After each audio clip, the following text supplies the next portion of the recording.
Welcome back to Mindful Chatter, where the focus is Black women's mental health. I want to discuss an issue that came to mind after I saw the video of Keke Palmer on Saturday Night Live announcing her pregnancy. Keke has received some criticism. There have been people talking about how she's going to be yet another baby mama, how she's unmarried, and how she is quote unquote dating down by being with this particular guy. Just so there's no confusion, I am in no way condemning Keke or saying anything about her relationship because I know nothing whatsoever about the father of her child or any of that. I was happy for her when I heard the news because she seems very excited and was quite exuberant and enthusiastic about sharing the news. But what it brought to mind is this. I sincerely hope that she is in a loving, supportive relationship, because I do remember her talking about the fact that she has struggled with anxiety and depression in the past. And a history of anxiety and depression increases the likelihood that she'll experience postpartum depression because a history of mental illness is one of the risk factors.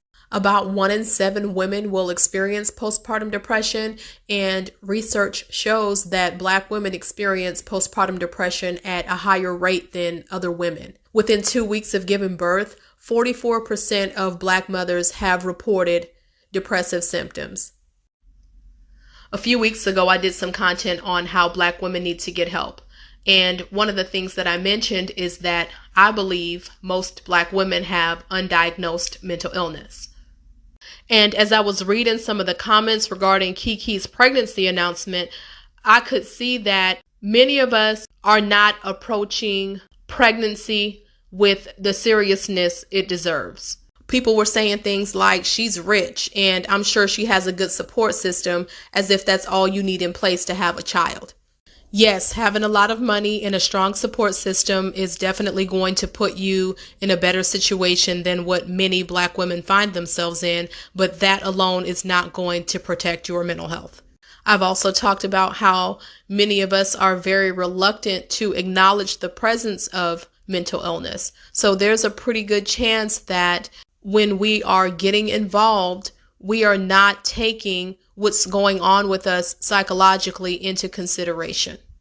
And this is unfortunate because being a mother is literally the hardest job in the world.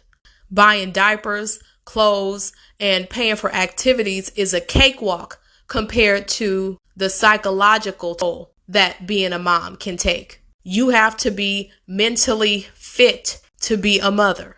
Many of us can't cope effectively on our own, but we'll say that we want to be mothers, not understanding the risk that we're taking.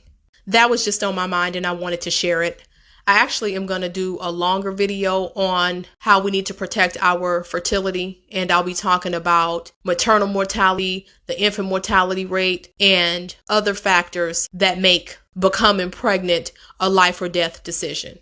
If you enjoy the content that I produce here at Mindful Chatter, please hit that subscribe button, like, and share this video. Thanks for listening.